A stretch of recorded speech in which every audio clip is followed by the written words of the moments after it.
Alright, let's cut the You know why you're here. Oda literally dropped what may be the biggest lore drop in One Piece history, extensively detailing not just the Void Century, but even the world that came before it. But the issue is, all of this is described in incredibly poetic and cryptic Japanese that gets so easily lost in translation. Every single line here matters, every term is essential, and because of that, it is my utmost honor as someone who has been studying and translating One Piece for the past decade to guide you through the Harley, the history of the One Piece world.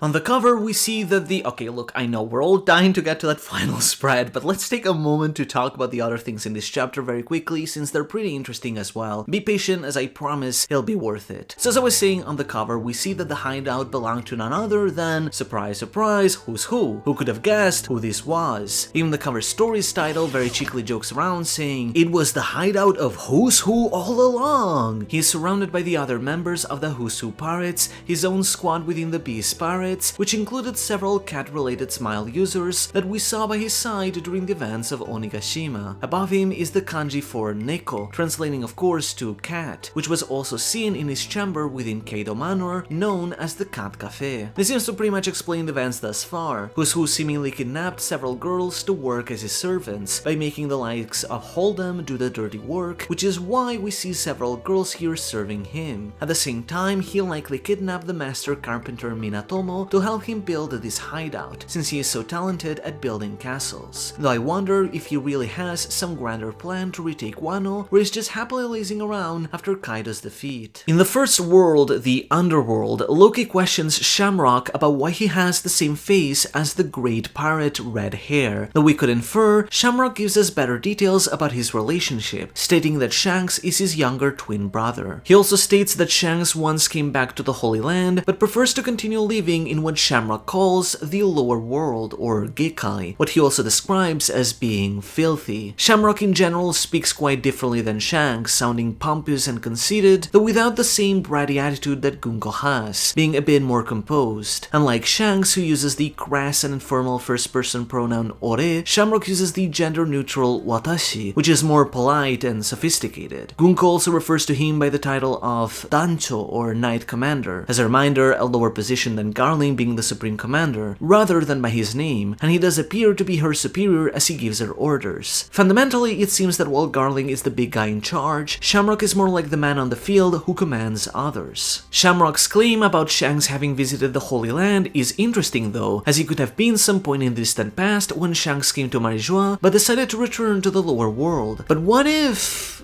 this wasn't the case? What if this was actually referring to the events of the Levelly? What if the person that spoke to the Gorosei was actually Shanks? I know it sounds surreal at this point given what we know about Shamrock and especially given the cape, but this is Oda. I wouldn't put it past him to do a double twist. We don't fully see the edge of his scar in that image, but again, this could just be a matter of perspective. And more importantly, there is one key detail that doesn't add up. You see, if we focus on Shamrock's face, there is one more detail that distinguishes him from Shanks beyond the lack of scar and his hair. It's the beard. You see, Shanks has a beard that covers his mouth, but it's clean and shaven on the sides, whereas Shamrock's beard extends to the sides of his cheeks, and the man who spoke to the Gorosei doesn't have a beard extending to his cheeks. He is clean and shaven, unlike Shamrock, but just like Shanks. Could it really be that Shanks was in fact the rat all along? Or was Shamrock just feeling like shaving that day? At the very least, we can't fully rule out the allegations quite yet. We get another insane revelation as it's shown that Shamrock has a power, or rather, his sword does. We don't know if on top of this Shamrock himself has an ability, but his blade has the power of what seems to be a mythical devil that turns it into the legendary creature of the Cerberus, the three-headed dog that guards the gates of hell. Just to be clear, I'm going with the Japanese and Greek pronunciation here rather than the English one. This isn't the first time we've heard of the Cerberus myth in the One Piece world, as there was the Cerberus guarding the entrance to Thriller Bark, which the Straw Hats identified as such, so it shows this myth has long since existed in the One Piece this world as well. Even Usopp back during Cerb Village lied about the myth of the Cerberus with the Usopp pirates. In this case, it kind of makes sense that Shamrock has this power, as the Cerberus is the guardian of the gates of hell, and we've kind of established that Marijua is basically hell, with Sabo stating that he didn't imagine hell would be located at the top of the world. So in that regard, Shamrock might be like the gatekeeper to Marijua, the one who keeps potential intruders away. In this case, however, at first glance, it seems that Shamrock's blade ate this mythical, seemingly fruit. We were already told of this technology that Vegapunk helped develop, which allows inanimate objects to eat Zoan fruits. This is because, as it was pretty much stated even as far back as Alabasta when this concept was first introduced, with lasso, Zoan fruits have a will of their own, and as such, the will of the animal within can bring the inanimate object to life. We saw this with Mr. Force Gun Lasso, Spanem's sword Fungfried, and more obscurely Sukiyaki's tea kettle Bumbuku. Yet, there is something peculiar about this power. For one, it appears to be awakened with a dark cloud scarf, but it's also surrounded by the same flames that Imu and the Gorosei could generate, as well as Gunko. We know that Gunko has an actual name Delfruit, but given the flames, it really seems like it's something that Imu has granted her as a special power, rather than just an average fruit like any other. Whereas here the Cerberus is introduced as a demonic creature rather than its own whole fruit, just like the Gorosei were. So it could perhaps be possible that the distinction is that Imu can grant actual mythical devils that don't classify as fruits, but can also grant Paramisha powers that instead have a name fruit but still qualify as devil powers. Maybe it has to do with the fact that Zoan fruits have a will of their own, and so Imu can literally bestow devils that have a will that lives in the Gorosei, but Paramisha fruits don't quite work that way. It's all a bit tricky, but I'm sure it'll be explained eventually. If there is one thing to say about this power though, is that this finally brings the Blackbeard has a Cerberus fruit theory to an end after all these decades. The blade appears to have some sort of hybrid form as well, being able to sprout blades out of each of the Cerberus's 3 mouths, though even more bizarre is the fact that the heads are able to pop out of the body that fly out on their own like rockets, while Shamrock then retreats the main body back into his blade. He refers to this attack with a phonetic reading of Scramble or Scramble, though the kanji reading is Kinkyu Hashin or emergency takeoff, literally shooting out like rockets. This heavily pierced Loki as Shamrock and Gunko live in an incredibly cool arrow bird, but they're likely underestimating his tenacity. It's also worth noting that the Cerberus has ringed eyes like Emu's, though whether this is an effect of the powers he confers or just for dramatic effect is hard to say for sure. As the two leave, he says that they need one more person on the island, and Gunko asks who this should be, but the scene cuts away. Seems like we'll have to deal with yet another God Knight soon enough, likely to spawn into the island with the same summoning circle given the speed they're expecting them to come. As we imagine, Luffy now has to reckon with the fact that Shanks seemingly attacked these giants out of nowhere, refusing to believe it's him. When Nami acknowledges his passion for Shanks, Luffy says it's the same way she feels for Mollymare, which is in reality obviously referring to Belemare. This is a nice detail as it shows that the Straw Hats tell each other about their pasts, much like how we saw with Luffy knowing about Robin and Saul. If you remember, during Arlong Park, Luffy refused to listen to Nami's backstory from Nojiko, but here he clearly knows about Belemare, meaning that Nami still told Luffy the whole story afterwards. As Luffy continues to talk about Shanks, he mentions his time being in the Roger Pirates, and as he says that, the mysterious man walks up towards the castle. This is likely to be Colin's father, and at the very least, he is undoubtedly the silhouette we saw on the cover of chapter 631. We see the same striped cape as well as the same blonde hair. The fact that he is mentioned in the same breath as Luffy's statement about the Roger Pirates could be viewed as indication that this is in fact a former member of the Roger Pirates. Many will hop to the idea of Scopper Gaban, which I like, but I'm still not sure how I'd explain the blonde hair given how Caban had black hair. The only blonde members of the Roger Pirates were Taro and Peter Mu, but I really doubt it's any of them. Hey, who knows, maybe Gaban just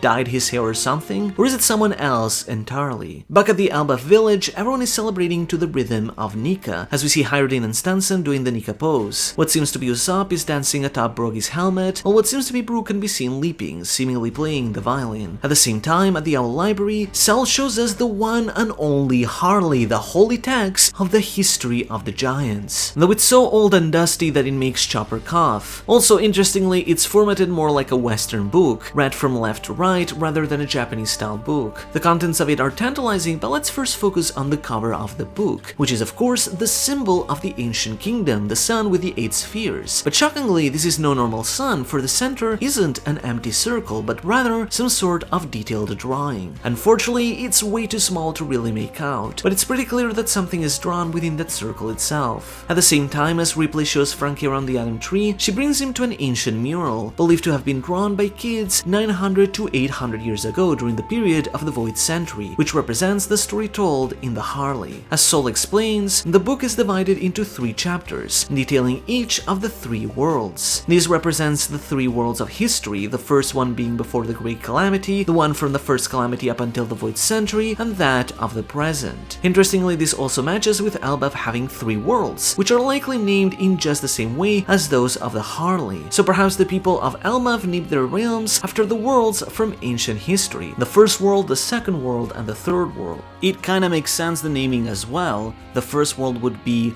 the underworld, because it was basically the world that was lost, that became hell enveloped in the flames of the hell flame.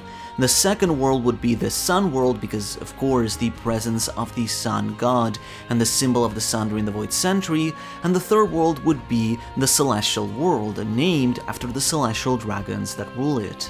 This even ties with Kaido having an attack that was called Conqueror of 3 Worlds, Ragnarok, which not only ties with the 3 worlds, but also the concept of Ragnarok and the destruction of the world. And so, without further ado, let's dive into the story of the Harley. Upon the earth there is flame. People succumbed to desire as they seized the forbidden sun. The slaves wished and prayed. The sun god appeared. The earth god grew furious. Along with the hellflame serpent, it enveloped the world in death and darkness.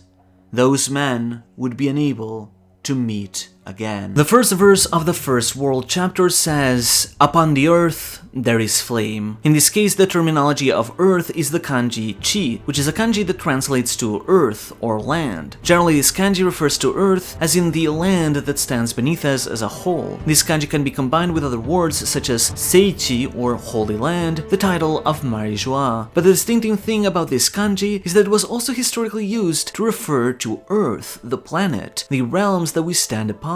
And in this context, that seems definitely the way it's being referred to, as this Earth is evidently being reused to refer to the planet as a whole. This potentially opens up the insane possibility that the world of One Piece could potentially be our Earth itself. Now, to be clear, it's not that this is confirmed in any way. After all, while the word was historically used to refer to the realm of the Earth, and it does appear to be in this context that it is used here as well, it could just be the word that Oda is using historically to refer to the realm that is this planet. And maybe it's meant to literally just be our Earth, but it's basically just a copy-paste version of our Earth made purely as a distinct fictional setting that is basically identical apart from a few details. But what follows seems to suggest that this really is Earth, or at the very least, identical to it. At the very least, even with some details being slightly different, I think that this world may be unique, but is meant to pretty much be a one-to-one parallel of ours, and this whole story could be taken as a cautionary tale about guarding our planet. On the other hand, the flame this verse speaks of is most likely the Mother Flame. As we know, the Mother Flame is essentially Oda's version of nuclear power. In fact, it even uses that same kanji as flame as we see here. It's what we also call artificial suns, generating endless energy as nuclear power. Even the power plant where the Mother Flame is made is referred to in its kanji reading as nuclear fusion plant, meaning the Mother Flame literally is just a more advanced stage of nuclear power, an artificial sun. So fundamentally, the first verse is essentially stating that upon the Earth, the Mother Flame was discovered as a revolutionary energy source. But as the next verse says, people succumbed to desire as they seized the forbidden sun. Fundamentally, people's greed gets the better of them, and they begin to exploit the power of the Mother Flame. And this is something that we see in the drawings of the mural. We see people upon a boat building gigantic skyscrapers identical to those of our world. These skyscrapers billow smoke out of their chimneys. We see that under the city, giant cogs and machinery turn, powering its technology. There even seems to be some sort of rocket-shaped item, what could perhaps be something similar to Vegapunk's vacuum rocket, as well as televisions, monitors, and other technology. Fundamentally, it is showing that this was an incredibly advanced civilization, so really not too far from the future of our present year 2025, a few future where eternal energy has been achieved, but the greed of people caused them to overtake the world and cover it in their buildings and technology. In fact, if you look at the boat that these two men are using to build this skyscraper, it appears to be floating in mid-air. Now, it's hard to really say given the flatness of the mural, but I do think it makes a lot of sense for this boat to be flying, because fundamentally this could be a flying ship, or rather, an aircraft like an airplane. Keep in mind, these murals are drawn from the perspective of people of the Void Century, so to them accounts of a plane are nothing more than tales of a floating boat. And in fact, we see several slaves feeding what seems to be charges of the Mother Flame into another boat higher up the mural. I feel like this is likely representing the slave workforce helping build some sort of ship, but in reality these ships may actually even potentially be the ancient weapons. As we've established, each of the ancient weapons compose one colossal ship. Pluton has the massive battleship under Wano, Poseidon has the Noah, and Uranus seems to likely be some sort of flying ship that casts down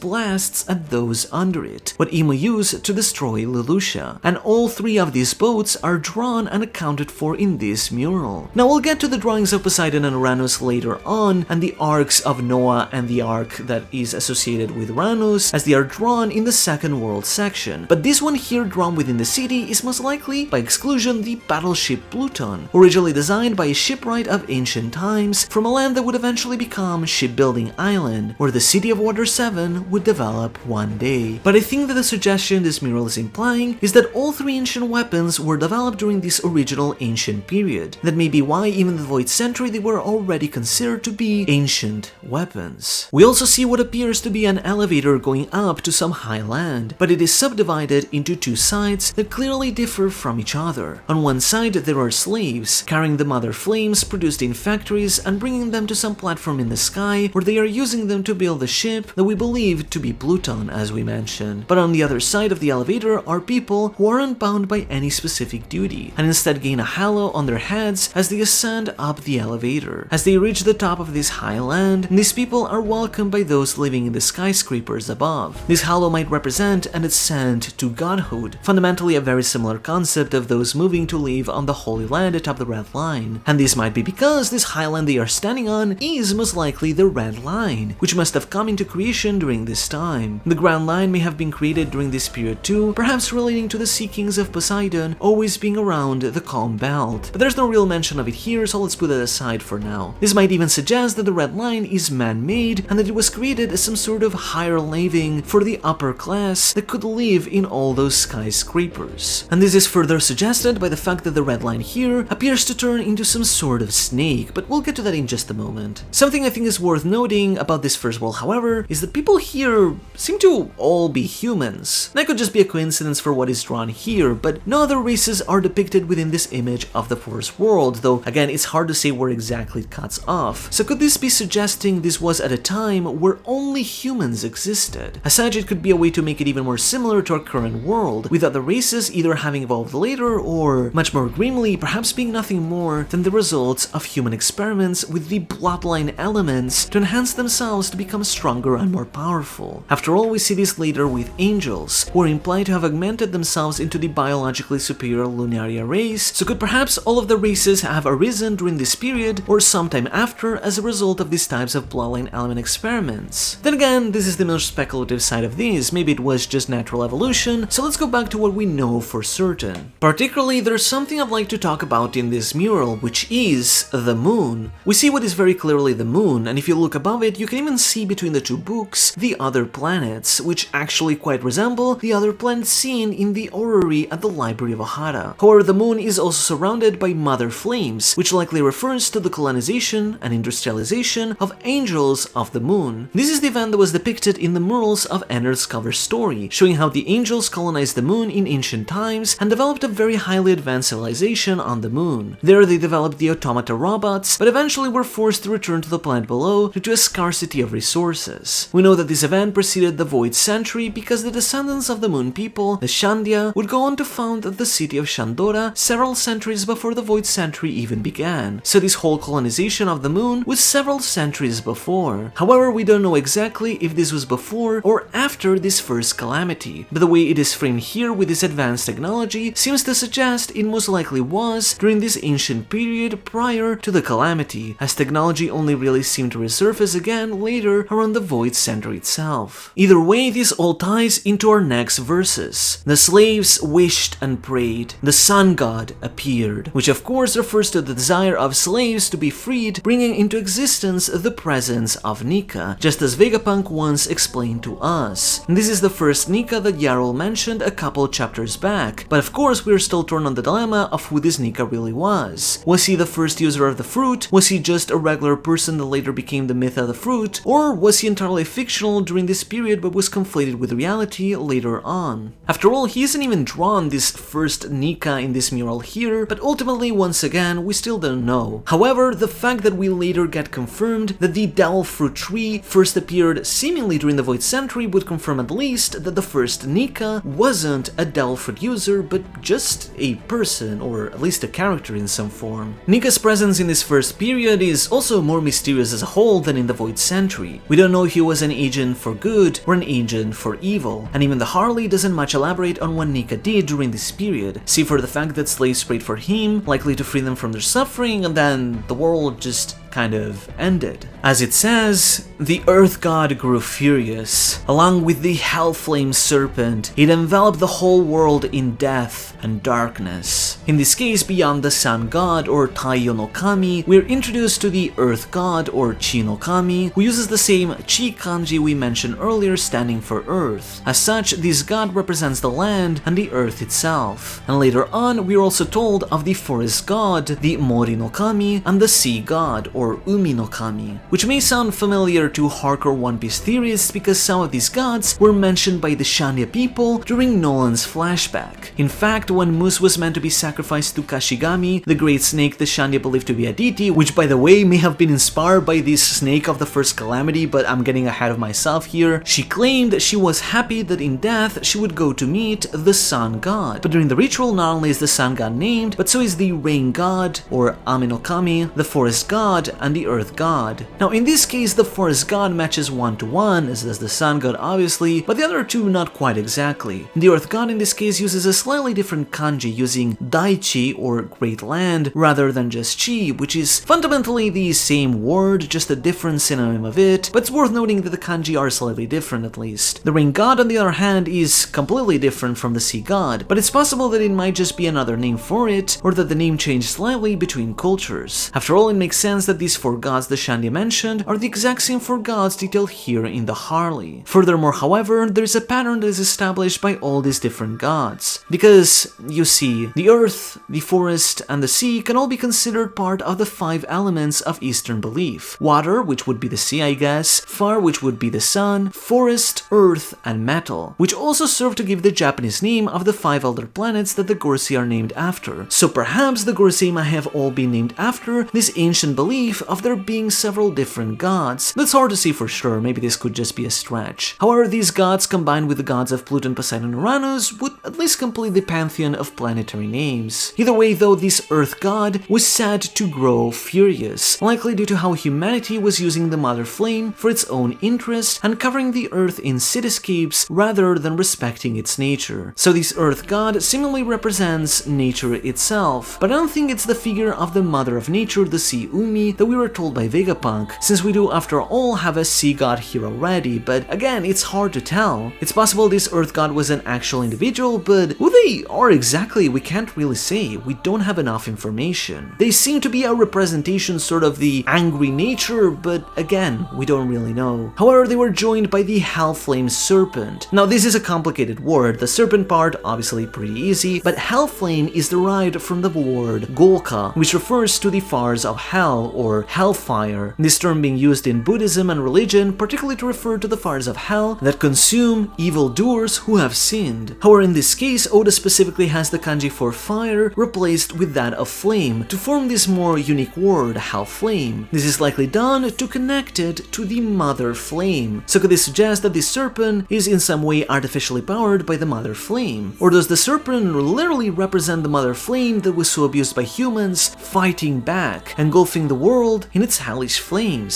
We can't say for sure, but what we can likely assume is what this snake is, because it's most likely the Red Line itself. During Little Garden, Dorian Broggie claimed that the one thing the giants couldn't destroy was the bloodstained snake. In this case, they seem to be referring to the Red Line, as the bloodstained snake in Norse mythology is referring to the Jormungandr, the snake of red color that envelops the entire world just like the Red Line does. And so they likely viewed the Red Line as this giant snake. But what if this is actually the case? This half-flame serpent is more likely the Red Line itself, and even in this drawing we see it arising from the very Red Line upon which the privileged upper class is welcoming the new gods to the realm, coiling from a city into this colossal creature breathing fire upon the world. Especially since we are told that it enveloped the world in death and darkness, could it literally be the Red Line enveloping the world like a ring? So fundamentally, this is the story of the first world. In a world of Earth much like ours of the present, humanity has advanced technologically. However, having discovered the Mother Flame, an advanced form of nuclear power, humans are able to attain endless energy. With it, humanity expands its industrialization, covering the entire Earth in factories, buildings, and skyscrapers. Most ambitious of them all is the creation of what would be called the Red Line, a colossal continent where only the chosen privileged can live, while the slaves have to toil away to provide the mother flames that power the civilization of the privileged. Some colonized the moon, founding the city of Burka, the later were forced to abandon it due to lack of resources. Even further, it seems this may be the time when the ancient weapons of mass destruction were crafted, consisting in part of 3 colossal ships. The wealth gap furthers more and more than it ever has before, and suffering in desperation, the slaves pray for the sun god to appear. Eventually, however, the sun god does appear, but the earth god grows enraged by this abuse of the mother flame and unleashes the Red Line, the hell-flame serpent, to engulf the world in death and darkness through the power of the mother flame, essentially a nuclear war, scorching the entire land. All that remains is the final verse. Those men would be unable to meet again. Thus ends the first world. Within the nothingness, there is breath. The forest gods sent forth devils. The sun only aggravated the fires of war. The people of the half-moon saw a dream. The people of the moon saw a dream. People killed the sun and became gods. The sea god rampaged. Those men would be unable to meet again. So the second world is one we are slightly more familiar with, the story of the Void Century. For reference, we don't know how far back the original first calamity took place. I suggest it may have been the year 0 of the Kayan Rekisi circle calendar, with Nika's appearance being like the birth of Jesus. And I still stand by that, I think it makes a lot of sense, but we don't know for sure. It's either something like that, or maybe even the complete other extreme of potentially thousands of years ago. But at some point, we know that said technology was regained during the Void Century. The ancient kingdom Joiba was born into was said to be very technologically advanced, most likely because it began to rediscover the technology of the ancient past, and began trying to reapply the Mother Flame again. And this resulted in a very particular event, the creation of Del Fruits. Upon the nothingness, there is breath. The first god sent forth devils. The first verse is fairly cryptic in how it's described, but the concept of nothingness likely refers to the state of the world after it was wiped in the nuclear war. While it is a term synonymously similar to void, it's important to note that this nothingness, or Kyolmu, is written differently from the one in Void Century, Kuhaku, despite being similar meanings. What breath means is even more cryptic, but it could perhaps represent life being breathed into the world once again, or, culture, inspiration. So I think the meaning of this is basically life and humanity arising again from the void left behind by the nuclear war, which makes more sense. However, the first god sent forth devils is pretty evidently referring to the creation of devil fruits. This likely refers to what in the mural we see to be the colossal wall tree at the center, what is most likely the Sun Tree Eve, what we've believed for a long time to be the source of all devil fruits, which makes sense that the one who created created it came to be known as the forest god for being able to grow such a colossal tree. From this tree, the devil fruits were created, containing bloodline elements that help people advance into potential futures, as Vegapunk explained, what is described here as sending forth devils. What's interesting here is that we've often assumed that Emu was the one that is the sea devil and created the devil fruits, but in this case again, Emu is most likely the sea god, not the forest god that seemingly created the fruits. However, I had already proposed before that Emu may not be the one that created the devil fruits, but perhaps the one who appropriated them and took control of them during the process of creation. Perhaps in this case, the forest god is the one who first invented the devil fruits, developing the technology to make dreams come true, while the sea god is the one who later became the sea devil and took control of the power of some fruits. This would explain why a fruit of the sun god exists, despite the fact that Emu would clearly despise its existence, likely because they were never fully under Emu's control. It's just a power he may have manipulated or appropriated in some form. But again, we don't know enough about who the hell this forest god is to say for sure. The next verses say, the sun only aggravated the fires of war. In this case, the sun here once again likely refers to the mother flame, and it's fundamentally saying that its rediscovery only led to more war and conflict. This is likely particularly referring to the use of the mother flame during the Void Century, when Emu used a mother flame powered Uranus to eradicate entire islands. And in fact, this is something that we see depicted in the mural as well. The flying ship here is likely to be Uranus. You may think at first it looks a lot like Enel's Arc Maxim, and this is likely because many fans have speculated the Arc Maxim was serving as a narrative parallel of what would become the role of Uranus, as Enel is fundamentally just playing at being a little emu within his belief of being a god, and the parallels between Skypiea and the rest of the story with Emu and everything else are pretty evident. In fact, according to One Piece Odyssey, it's implied that the people of Burka got access to some Void Century technology by reverse engineering it, so it's possible that the Maxim may have been a way of trying to reverse engineer Uranus through Enel's knowledge of Burkan technology. Speaking of the sky, we also see an angel attempting to escape the flood, which in this case could symbolize the angels trying to escape from the flood by creating the sky islands of Skypiea and Burka through the technology of cloud crafters that Vegapunk introduced during Egghead, as it would make sense that those islands were made artificially during this period as a result of the flood.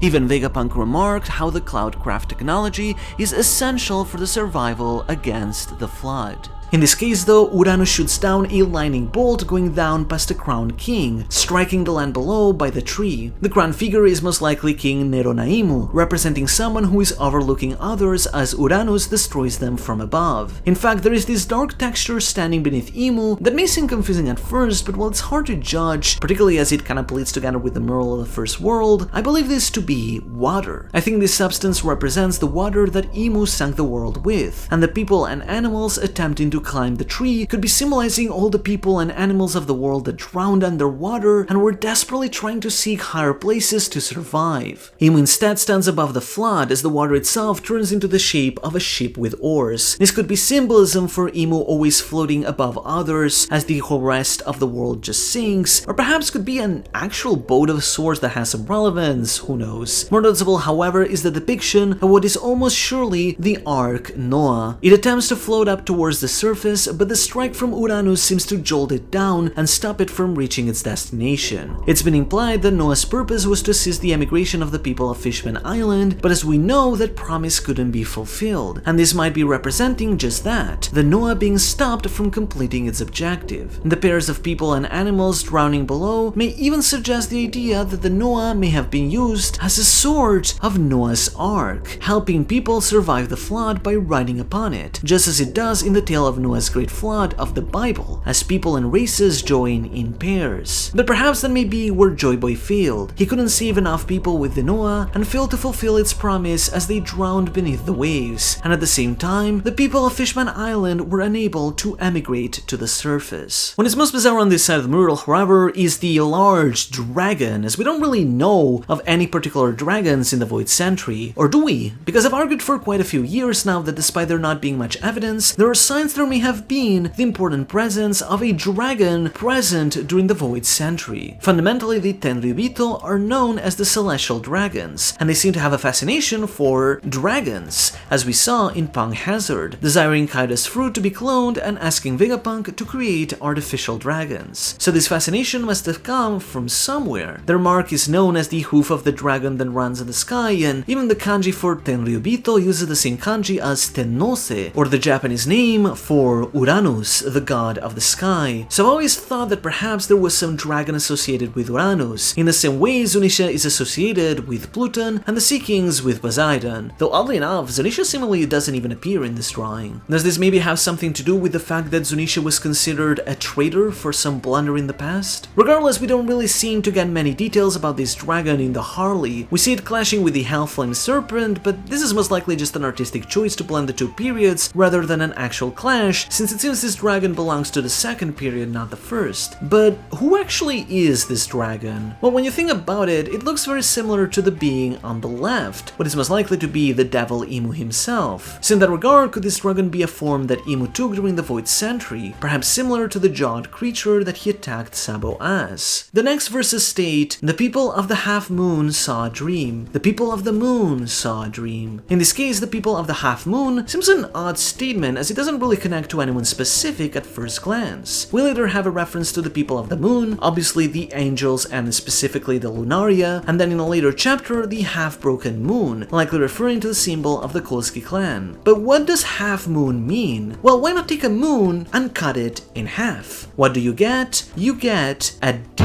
So the people of the half moon are the D clan, the people of the ancient kingdom. The D itself likely has a more unique distinctive meaning, but the people of the half moon could be a way that they refer to them as well. Well, the people of the moon, as we mentioned, are in this case the Lunaria, literally meaning the moon people in Latin, who are a major ally of the ancient kingdom due to the technology that they seem to have developed in their godland atop the Red Line. And their shared dream, of course, the dawn of the world. It then continues, people killed the sun and became gods. This killing of the sun could be referring to the loss of the Mother Flame technology, but I feel it more likely means the killing of the sun god, the death of Joy Boy. Following it, people became gods, as the celestial dragons ascended to heaven to become the new gods of the new world they had created. And as a result, the sea god rampaged, which likely refers to Imu flooding the world. The figure of the sea god is most likely Imu, who I've said many times we believed to be the sea devil, the same figure as the mother of nature, the sea Umi, who in this case rampaged by drowning the world in water. So fundamentally, this is recanting the story of the Void Century that we are mostly in big part familiar with really the biggest revelation being the creation of the Del Fruits, specifically being during the Void Century. From the devastation of the previous calamity, life and civilization were born again. The forest god created the Del Fruits through a great tree, but as the Mother Flame became rediscovered, it was only used to further stoke the flames of war, with Imu reawakening the ancient weapon Uranus to smite the world. The people of the clan, with the help of the Lunaria, dreamed of one day bringing the dawn, but Joy Boy was killed and the celestial dragons became gods. Imu continued to rampage, drowning the world in 200 meters of sea level, and despite its best efforts, the Ark Noah was not able to fulfill its promise. All that remains is the final verse. Those men would be unable to meet again. Thus ends the second world.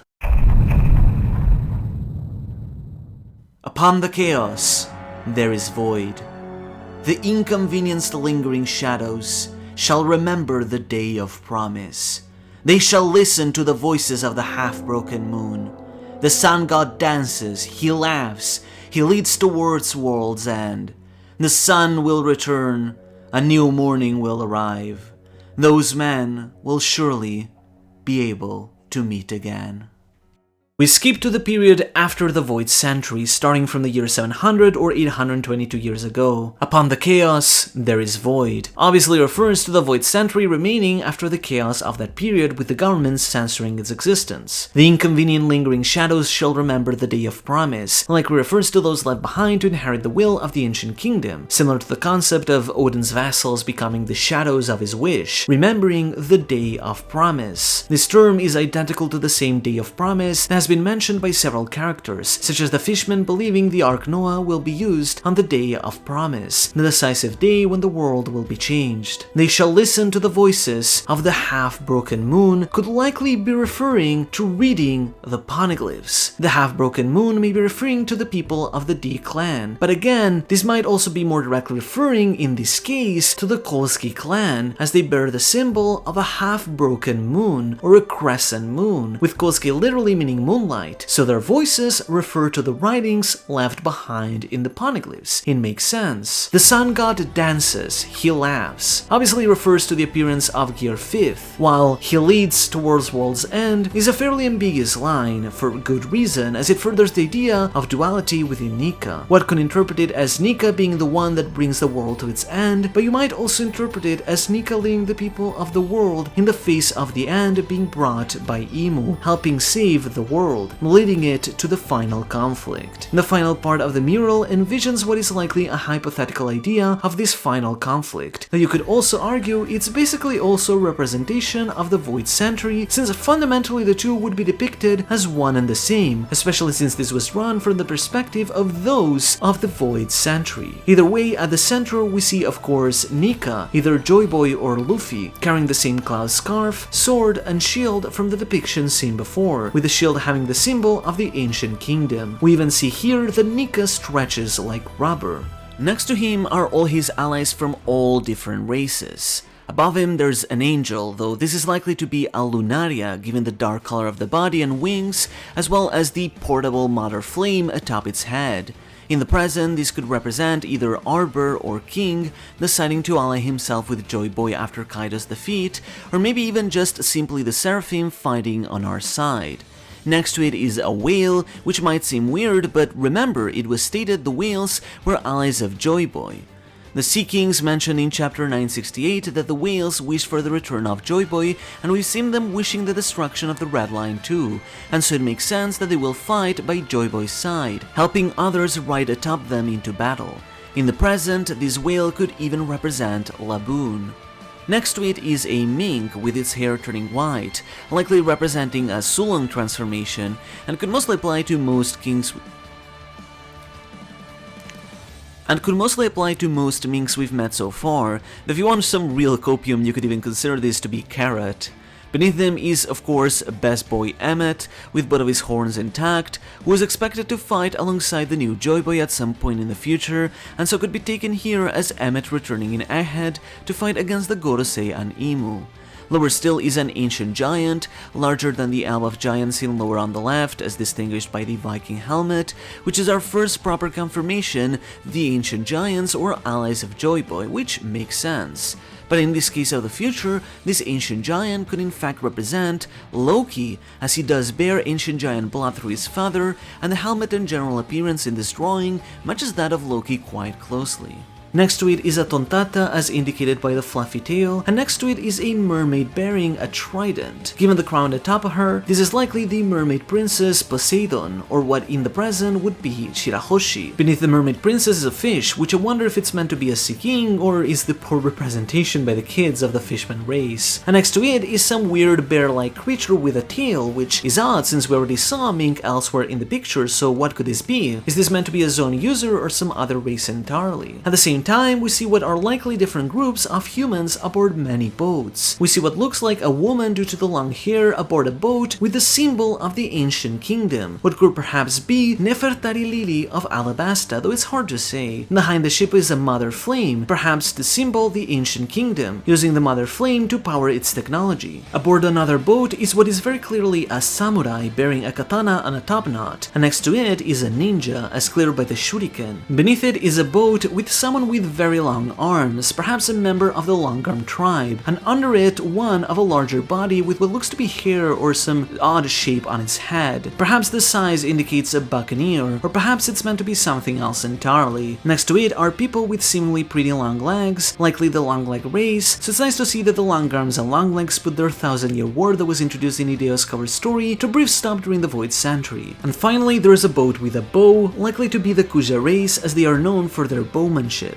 This pretty much encompasses all the major races of the world, which all came united to fight against Imu, and likely will do so again. Ripley mentioned it's odd to see many people of different races united and they don't have records of it, a line particularly important for her given how she married a human, to the point that to her this drawing seems like a dream, but we know this was the case during the Void Century and that the people are capable of fighting together against a common evil. Though, was this statement of a dream just metaphorical, or does it bear some more important symbolic weight? In this case though, the evil is the being depicted on the left, the devil itself, no doubt, King Imu. Beneath it, among the flames of hell, are its followers, the God Knights or Celestial Dragons. There's 6 of them, so maybe this could even be the Gorosei, including Garling. Maybe the one falling off the ship is just Sauron getting yeeted away. From above, it casts its hand down, the devil, from which descends drops of rain, likely symbolizing the flood it intends to bring, as well as several mother flames, likely representing the attacks with Uranus that it intends to continue. And at the center, it hoards the sun, wishing to keep it to itself, with everyone else seeking to liberate it from its clutches.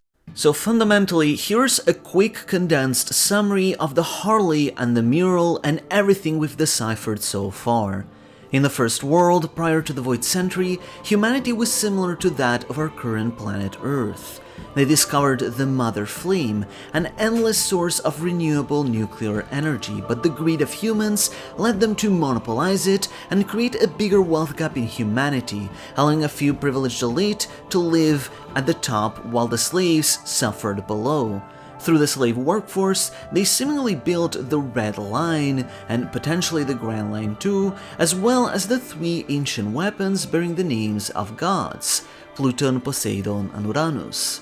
During this time, angels had also colonized the moon, establishing a technologically advanced city as seen in Enel's cover story before returning to the planet below. The slaves prayed for liberation, and to answer their wishes, the first Nika appeared.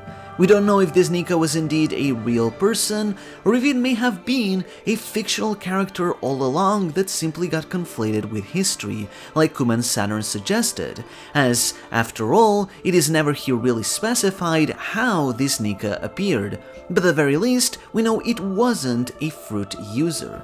This was, in its purest form, the original Nika. However, an entity called the Earth God unleashed the Red Line upon the world in the form of the Hellflame Serpent, evidently in some way powered through the Mother Flame, given the flame in Hellflame, though we don't know if this is metaphorical symbolism for something like a nuclear attack from atop the Red Line, or if the whole thing really is a living creature. Its destruction basically reset this technologically advanced world, but eventually humanity recovered and rebuilt. Eventually people would rediscover the Mother Flame and likely traces of the old world, and particularly the Lunaria seemingly developed great technology and became able to command themselves to the point of having biologically superior bodies and partible Mother Flames on their backs that they could naturally generate. The people of the half-moon of the D allied with the Lunaria and shared a dream of one day using this flame for good, just like Vegapunk currently does. The rise and return of the sun, the Mother Flame, would be called by them as the dawn of the world, representing the point where the sun literally rises to free humanity. However, slaves had carried into the second world as humans once again vied for greed and power, as they oppressed others during the age of slaves. Some of these humans stole the technology of the Mother Flame, which resulted on one hand the entity of the forest god creating the Del Fruits, and on the other King Neronaimu reviving the ancient weapon Uranus to destroy his enemies. These attacks led to a great flood, causing most of the people of the world to drown. The angels likely used the cloud crafting technology to create sky islands and escape, while the Ark Noah attempted to save people but likely failed, causing Joy Boy to not be able to maintain his promise. Also, a literal celestial dragon of sorts was involved in one way or another, but we don't really have details about that. Imu and the other kings killed Joy Boy and became gods, likely named after this celestial dragon, and Imu, called here the Sea God, rampaged and sunk the world by 200 meters. Now that more years have passed, as the ancient weapons return again, some wish to use the Mother Flame to sink the world once more. However, others wish it to provide endless energy for all, and so a battle for the sun will certainly come. Those who have lingered will decode the poneglyphs and follow the sun god as he dances, laughs, and guides the world in the face of its end. The Merle of the Third World depicts this battle as Luffy will be joined by allies of all races, such as Shirahoshi, Momonosuke, Loki, Emmet, Laboon, the Lunaria Minx, and so many more, leading them against the Sea Devil Emu, trying to sink the world in an attempt to liberate the sun, the Mother Flame, and the symbol of union for all of the people to live under the same sun. And once that conflict ends, the sun will return. A new morning will arrive, indicating that the dawn of the world will come. And at last, those men will surely be able to meet again. It is unclear who these men is referring to, as it just uses the male third-person pronoun in the plural. While English doesn't have male third-person plural, Japanese does. So it's just referring to a group of men, either two or more, though keep in mind it could also be generalizing men as a larger group that also includes women or other people. Perhaps these could refer to the two kings that the Sea Kings spoke of, hoping that the two kings would meet again. We assumed originally this to be Joy Boy and Poseidon, but this appears to suggest otherwise. Who could be these two kings that could not meet in those ancient times, could not meet in the Void Century, and yet in the future, at last, they will surely be able to meet again. And at that point, they'll finally be as one again, as they become one piece. As a final note, I just want to say thank you for letting me be a part of this for so long and allowing me to be a One Piece historian unraveling the truth little by little. To be part of this adventure alongside all of you is nothing short of an incredible honor. And to have made it this far after all these years of studying to the point we are discovering the Void Century makes me so happy to be alive. Thank you.